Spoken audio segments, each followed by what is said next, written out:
కైలాసగిరికి మరో పేరు కూడా ఉంది. అదే థామస్ పొల్లి. ఇది చాలా మందికి తెలియని విషయం. విశాఖపట్నం జిల్లాలోని స్కాటిష్ జడ్జి అయిన జాన్ రేడ్ థామస్ పేరు మీదుగా ఈ ప్రాంతానికి ఆ పేరు వచ్చింది. 1830 కాలంలోని ఆయన ఇక్కడ ఒక బంగళాను నిర్మించి నివాసం ఏర్పరచుకున్నారట.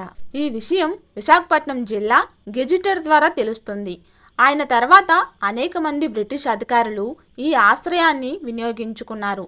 దీంతో ఈ ప్రాంతం థామస్ పొల్లిగా అప్పట్లో బాగా ప్రసిద్ధి చెందింది.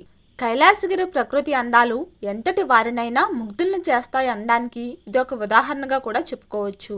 కైలాసనాథుడి ఆలయం కారణంగా ఈ ప్రాంతానికి కైలాసగిరిగా పేరు వచ్చిందని చెబుతారు.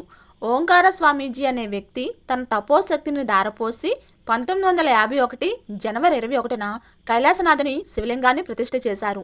అప్పటి నుంచి ఈ ప్రాంతం దినదిన ప్రవర్ధమానంగా అభివృద్ధి చెందుతూ వచ్చింది.